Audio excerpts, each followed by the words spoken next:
თავიდან სხვათა შორის მე ხაზ გავუსმავ, რომ თავიდან ესე ავრცელებდნენ ჯორებს გახარიაზეც, რომ ის იყო ბიძინა ივანიშვილის პროექტი. არა, ხალხში მოარო ამბებზე გელაპარაკება, მე რამჯერავს ეგ სხვა საქმეა, შენ გიგითხები უკვე. ნუ მე არ მიმაჩნია ასე, არ ვთვლი ასე, როგორც წესი არსებობს ერთგვარი ესეთი უწონადობის სივრცე იმაში, რა ქვია, ქართულ პოლიტიკუმში, ანუ ქართულ პოლიტიკურ სივრცეში, ანუ უწონადობის სივრცეს რა განაპირობებს პარტიული სისტემის მიმართ ხალხის დობა არის ძალიან შერყეული კი არა, უბრალოდ არ არსებობს.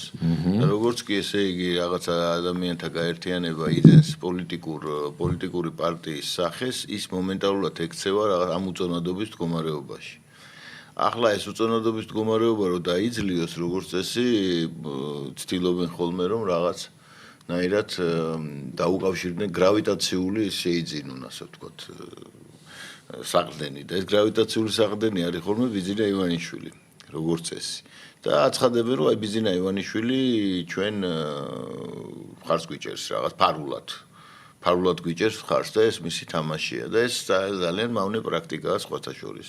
და ეს განუწყვეტლივ ვრცელდება და იძენს უკვე ანეკდოტურ ხასიათს, როცა ყველა კითხულობს, რომ აი რას ამბობს ამაზე ბიძინა ივანიშვილი და ამავე დროს იმისთვის რომ მერე ეს ეჭვები აიცილონ, როგორც წესი ამ ტელესაგიჯეთებში მიმდინარეობს ბიძინა ივანიშვილის ლანძღვა, ერთმანეთს ცდილობენ დაუმტკიცონ, რომ ისინი არ არიან ბიძინას პროექტი და აი ამ საოცარ სიუჟეტებში გვიწევს ჩვენ ასე ვთქვათ ცხოვრება, უყურებთ ამას უბრალოდ ცხოვრება, ერთმა დაგვიფაროს რომ ამაში გვიწევდეს. აი როგორც ჩანს ახლა ესეც შემდგომი ის არის, რა ქვია, ეს შემთხვევა. იმიტომ რომ შეგახსენებთ ყველა ახალიდან წარმოქმნილი პარტია ამ ბოლო პერიოდში, ყველა მაგას გვიძახდა, გახსოვთ? ყველაზე იყო ლაპარაკი, რომ ეს არის ბიძინა ივანიშვილის პროექტი. მე ეს ვთავდებოდა ჩამოთვალო, ყველა უნდა ჩამოთვალო, რა თქმა უნდა, ხალხს უნდა გავახსენოთ რა ხდება საერთოდ.